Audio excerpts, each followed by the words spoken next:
Hi every one, welcome to another video. France ആർക്കൊക്കെ possible ആണ്? ഫ്രാൻസിൽ ആർക്കൊക്കെ പോസിബിലിറ്റി ഉണ്ട്? ഫ്രാൻസ് ബേസിക്കലി ഒരു ഫ്രഞ്ച് സ്പീക്കിംഗ് കൺട്രിയാണ്, നിങ്ങൾക്ക് അറിയാവുന്ന പോലെ തന്നെ. പക്ഷേ ഫ്രാൻസിൽ ഒരുപാട് ബിസിനസ് ഓപ്പർച്യൂണിറ്റീസും ഉള്ള ഒരു രാജ്യമാണ്. കാരണം ലോകത്തിൽ അറിയപ്പെടുന്ന പല ഫാഷൻ ബ്രാൻഡ്സിൻ്റെ ഹബ്ബാണ് ഫ്രാൻസ്. നിങ്ങൾക്കറിയാം, ഞാൻ എടുത്തു പറയേണ്ട ആവശ്യമില്ല.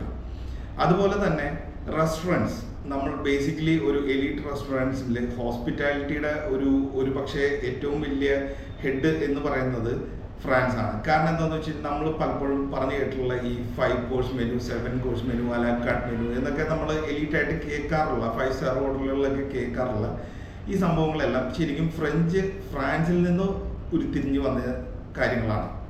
അപ്പോൾ അവിടെ ഏറ്റവും പോസിബിൾ ആയിട്ടുള്ള നല്ല കോഴ്സുകൾ എന്ന് പറഞ്ഞാൽ ഒന്ന് വൈൻ ആൻഡ് വൈനറി റിലേറ്റഡ് ആയിട്ടുള്ള കോഴ്സ്, ഹോസ്പിറ്റാലിറ്റി റിലേറ്റഡ് ആയിട്ടുള്ള, fashion and luxury brands related ആയിട്ടുള്ള കോഴ്സസ്, അതുപോലെ IT റിലേറ്റഡ് ആയിട്ടുള്ള കോഴ്സസ്.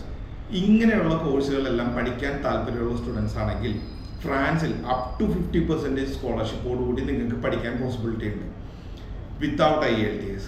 സോ ഫ്രാൻസിൽ പഠിക്കാൻ താല്പര്യമുള്ളവരാണ് നിങ്ങളെങ്കിൽ, കൂടുതൽ ഡീറ്റെയിൽസ് അറിയാൻ താല്പര്യമുണ്ടെങ്കിൽ please contact us for more details. ഞങ്ങളുടെ കോൺടാക്ട് ഡീറ്റെയിൽസ് എല്ലാം ഡിസ്ക്രിപ്ഷനിലുണ്ട്. അതുപോലെ നിങ്ങൾക്ക് എന്തെങ്കിലും ക്വസ്റ്റ്യൻസോ കാര്യങ്ങളുണ്ടെങ്കിൽ ഫ്രീ ആയിട്ട് ഞങ്ങൾ കൺസൾട്ടേഷൻ തരുന്നതാണ്. So please contact us for more details and thanks for watching.